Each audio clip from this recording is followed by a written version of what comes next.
Before there is a monster, there is a place. Imagine Knossos after the day's last visitors have left. The sun has gone low over Crete. The red columns no longer look like postcard colors. They look like dark shapes holding up a memory. Stone thresholds catch the remaining light. Corridors bend out of sight. Storerooms and courts and stairways, restored in places and ruined in others, stop being a simple archaeological site and begin to feel like an argument. This is the strange power of Knossos. It is real stone, real excavation, real Bronze Age material, but almost no one arrives there with only archaeology in mind. People arrive with a story already inside them. King Minos, the Labyrinth, Ariadne's thread, Theseus, and the Minotaur waiting in the dark. The easy version says that archaeology found the truth behind the myth. The careful version is more interesting. Archaeology did not uncover a bull-headed man. It did not open a hidden underground maze where Athenian victims were sent. What it did uncover was a vast and complicated Bronze Age center, layered with administration, ritual, storage, art, power, reconstruction, scholarly debate, and modern imagination. Then later viewers looked at that real place and found that it could hold the myth almost too well. That is the overlap this episode follows. Not myth proved, not myth debunked, something stranger. A real palace and city, a world rich in bull imagery, later Greek stories about Crete and Athens, and a 20th century excavation that helped fuse them together in the public mind. The Labyrinth is a perfect example of how truth gets exaggerated into legend. A palace becomes a maze, a bull becomes a monster. A political memory becomes an adventure story. A ruin becomes a place where visitors feel they can walk into myth. So we begin with the story everyone thinks they know. In later Greek myth, Crete is ruled by Minos, a king whose authority is entangled with the gods and the sea.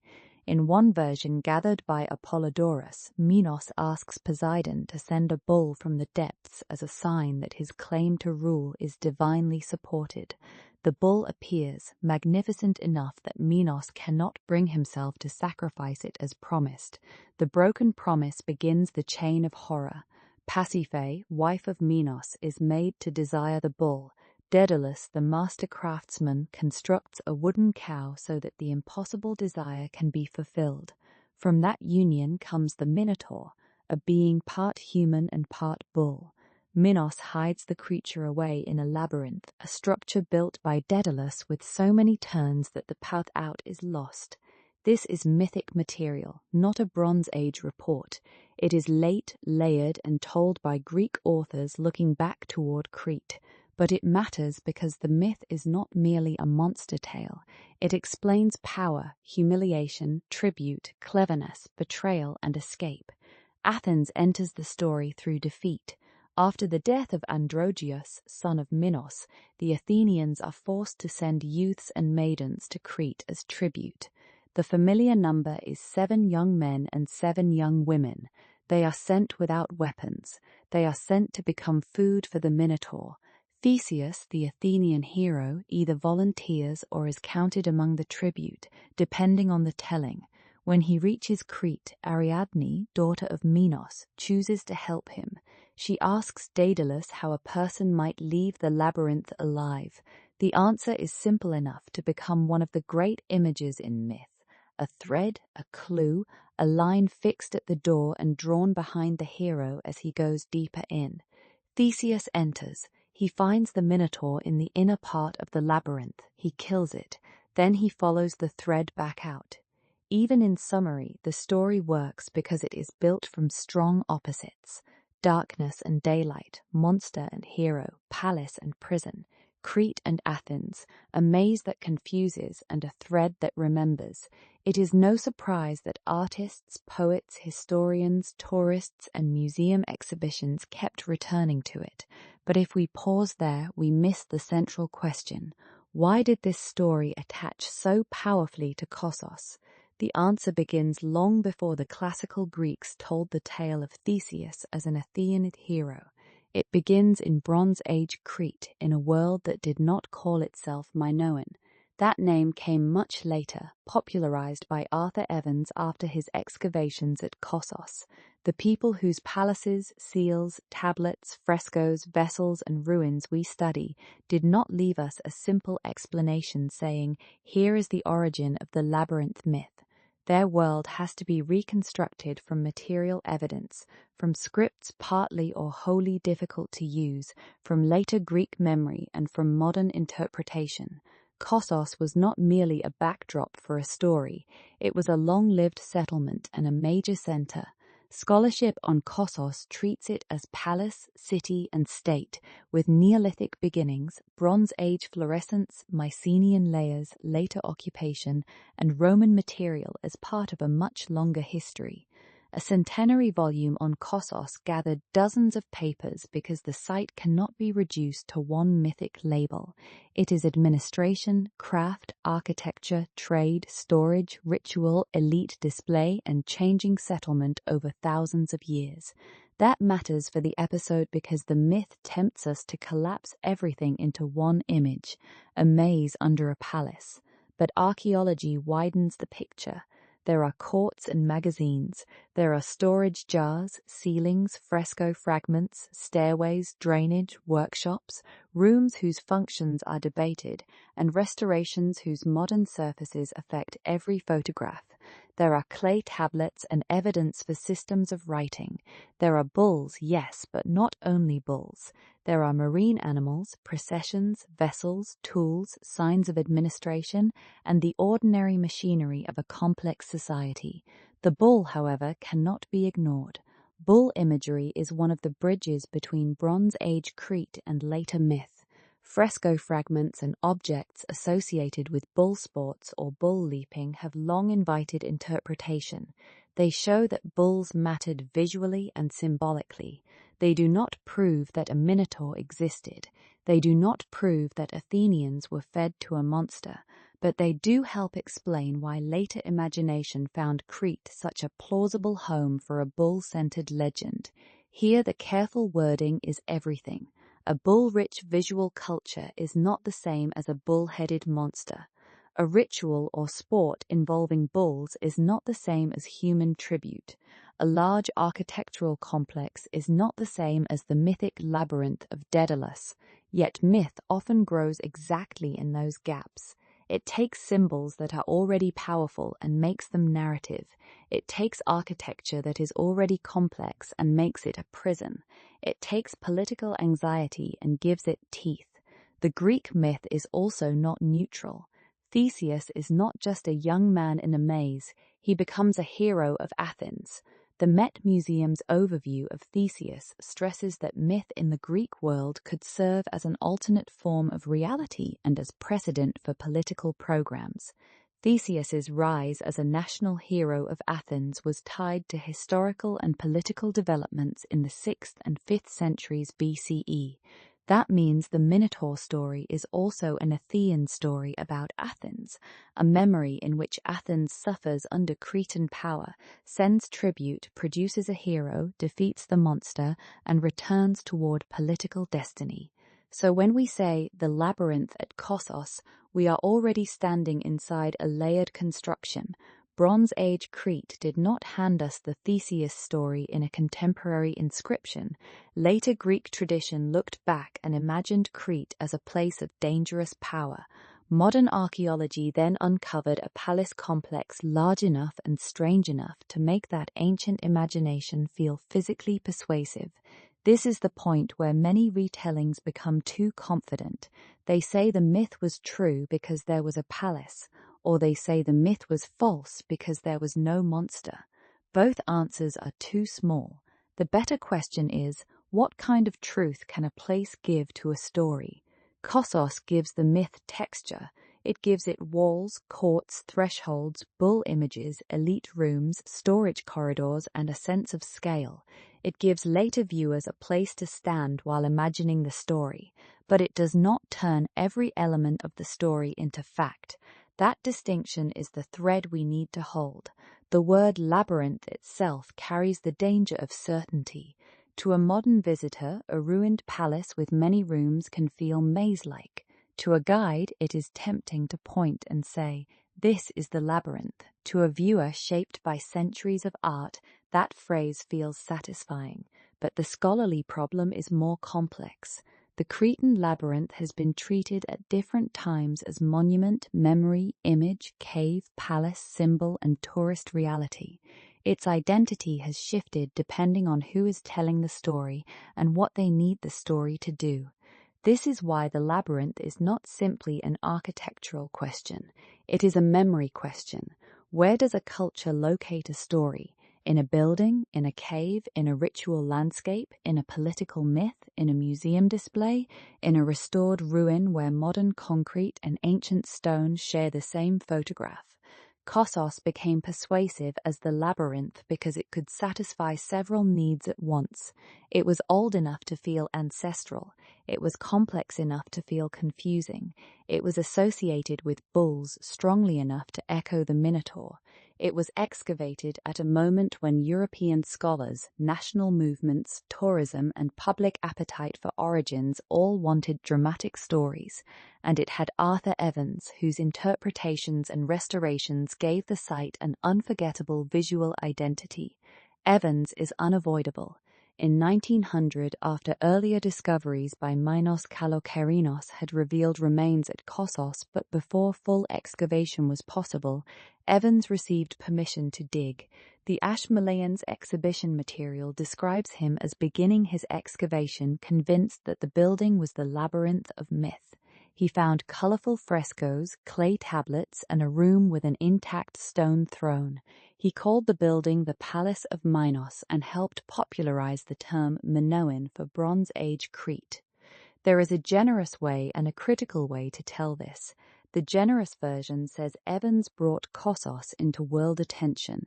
He excavated, documented, collected, restored, named, and made the site legible to a public that might otherwise never have encountered Bronze Age Crete with such vividness. The critical version says he also imposed expectations on the evidence. He went looking for the world behind the Minotaur and helped arrange the ruins into a story that visitors still inherit. Both are needed. Without Evans, Knossos would not have the same modern life. Because of Evans, every visitor must ask what is ancient, what is restored, what is interpretation, and what is mythic expectation made concrete.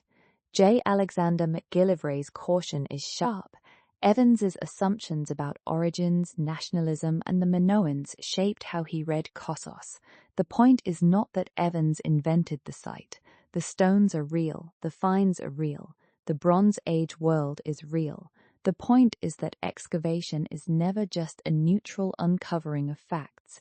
It is also a process of naming, selecting, reconstructing, and explaining.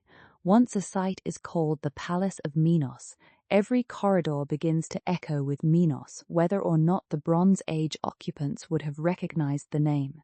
This is where the episode's title matters, the labyrinth before the Minotaur. Before the monster as story, there is a landscape of evidence. Before Theseus walks in, there are centuries of settlement. Before Ariadne's thread, there are storerooms, tablets, craft, power, ritual, destruction, rebuilding, excavation, and restoration. The myth comes later, but once it arrives, it changes how everyone sees what came before. The rest of the narration should keep moving between those layers. Mythic Crete, Bronze Age Knossos, the bull without the monster, Evans and modern reconstruction, and the final question of why legends need real places. The closing image should return to Ariadne's thread as source discipline. The thread does not lead us to a single hidden chamber. It leads us through layers, reminding us not to lose the path between evidence and imagination. To understand why Knossos could become the labyrinth in modern imagination, we have to slow down and look at what the palace actually was. The word palace can mislead us if we picture only a royal residence. Knossos was not simply a grand house for a single king. It was an administrative center, a ritual center, a storage center, a place of craft and movement and display. Its courts and rooms were connected to the management of goods, the performance of power, and the circulation of people through spaces that could feel both public and restricted. The architecture did not need to be a maze in the modern puzzle sense to become confusing to an outsider. Complexity itself was enough. A visitor today moves through a site shaped by many times at once. There is Bronze Age stone. There are reconstructions from the early 20th century. There are restored columns and painted surfaces that have become famous in their own right. There are pathways designed for visitors. There are signs, ropes, tour groups, photographs, and the quiet pressure of a story everyone already knows. This means the modern experience of Knossos is not identical to the Bronze Age experience of Knossos. It is archaeology filtered through restoration, scholarship, tourism, and myth. That does not make it false, it makes it layered. Arthur Evans' restorations are often the most visible layer. The red columns, the throne room presentation, the reconstructed frescoes, and the naming of spaces all gave Knossos a theatrical clarity. For a documentary, the temptation is obvious. Show the red columns, say the Labyrinth, and let the myth do the work. But that would repeat the problem. It would let a powerful image flatten the evidence. The evidence asks for a more patient story. The Bronze Age world of Crete was connected to the sea. Minoan material culture shows trade, craft, and artistic styles that moved across the Aegean and eastern Mediterranean. Palatial centers managed commodities and displayed authority in ways that are still debated. Linear A remains undeciphered, while later Linear B tablets at Knossos belong to a Mycenaean Greek administrative phase. Even the written evidence does not give us a simple voice saying what the earlier Minoan palaces meant to the people who built and used them. So the labyrinth cannot be treated as a solved caption under a ruin. It is a question about how later Greeks remembered an earlier Cretan world. One bridge is the bull leaping imagery, bull rita, horns of consecration, and repeated bovine motifs show that bulls had strong symbolic power in Minoan Crete. The famous bull-leaping fresco fragments, however debated in detail, still communicate a world where human bodies, athletic danger, ritual display, and animal force are visually intertwined. To later Greeks or to modern viewers, such imagery seems to ask for a story. A bull at the center of power becomes a bull at the center of a maze. A dangerous encounter with an animal becomes a monster that must be faced by a hero. But we have to keep the categories apart. Bull imagery is evidence for bull imagery. It is not evidence for a Minotaur. It is evidence that later myth had something powerful to attach itself to. That distinction protects the history instead of weakening it. If we insist that the Minotaur must be literally true for the myth to matter, we make the past smaller. The Minoan world becomes only a clue in a monster hunt. If we insist that no monster means no connection, we also make the past smaller. We miss how symbols survive, migrate, and change shape. The better question is how a memory of Cretan power could have traveled into Greek myth. Crete, in the later Greek imagination, is not merely an island. It is a place of old laws, dangerous kingship, clever craftsmen, hidden births, divine entanglements, and strange inventions. Minos himself becomes a figure of authority with multiple afterlives. King, judge, son of Zeus, ruler of Crete, and in some traditions a judge of the dead. Daedalus becomes the craftsman whose genius is never morally simple. Ariadne becomes the helper whose thread saves the hero and whose abandonment opens another mythic path. Theseus becomes the Athenian youth who enters a Cretan danger and returns as a political symbol. The Minotaur story therefore carries more than fear of a monster. It carries anxiety about tribute and domination. Athens, in the myth, is humiliated. Its children are sent away. The city is made subordinate to Crete. Theseus' victory reverses that humiliation. Athenian youth becomes Athenian agency. The thread becomes the means by which intelligence defeats terror. The monster is killed, but so is the condition of tribute. That political shape matters because myths often remember relationships rather than events. They do not preserve treaties in clean chronological order. They preserve feelings: subordination, danger, resentment, prestige, revenge, liberation. A later Athenian audience did not need a Bronze Age archive to feel what the story meant. It meant that Athens had once faced a dark power and overcome it. Could some memory of Bronze Age Cretan influence lie behind the story? It is possible to suggest broad resonance, but risky to claim a direct line. Minoan Crete did exercise cultural and economic influence in the Aegean. Later Mycenaean Greeks interacted with and eventually occupied or administered parts of Crete. Stories can preserve distant echoes of such asymmetries, but an echo is not a document. The responsible narration should say that the myth may preserve transformed memories of Cretan prestige and power, while admitting that the specific plot of the Minotaur belongs to later mythic storytelling. The labyrinth itself also changes shape across time. Sometimes it is imagined as a building made by Daedalus. Sometimes it is identified with Knossos. Sometimes caves in Crete or elsewhere become candidates. Sometimes the labyrinth is not a place to excavate at all, but a pattern to draw, a symbol to dance, a route for ritual movement, or a metaphor for confusion and discovery. The word gathers architecture, art, performance, memory, and psychology. That is why it has been so hard to pin down. It is not one object staying still. It is an idea that keeps finding new bodies. In this sense, the labyrinth may be more durable than the Minotaur. The monster belongs to a story. The labyrinth becomes a way of thinking about stories themselves, how we enter them, how we lose our way, how we follow a line back out. Knossos gave that idea stone.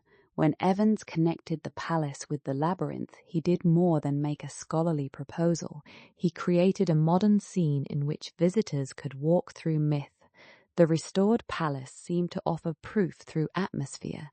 It did not matter that the connection was interpretive. The experience felt persuasive. A complicated ruin, bull imagery, the name Minos, and the hunger for origins combined into a single public memory. This is the point at which myth and history overlap most dangerously and most productively. Dangerously because people begin to say more than the evidence allows. Productively because the myth can lead people toward a real Bronze Age culture they might otherwise never study. The problem is not that myth brings visitors to Knossos. The problem is when myth prevents them from seeing anything else once they arrive. So the episode should let the Minotaur appear, but not dominate. The monster is the doorway, not the destination. Behind it are storage magazines, tablets, fresco fragments, seals, drains, stairs, courts, restorations, excavation notebooks, debates about chronology, and a society whose own name for itself is lost to us. That loss should give the narration humility. Minoan is a modern label. Palace of Minos is a modern name shaped by myth. Labyrinth is a later identification. The Bronze Age people of Crete left material brilliance, but not a simple explanatory guide. Every time we speak about them, we are translating through gaps. Ariadne's thread is useful here because it is not a weapon. It does not defeat the monster by force. It prevents the hero from being swallowed by confusion. For this episode, the thread is method. It is the habit of marking what we know, what we infer, what we suspect, and what later storytellers made vivid. Hold the thread, and Knossos becomes more interesting than a solved mystery. It becomes a place where archaeology, restoration, politics, and myth all meet without becoming the same thing.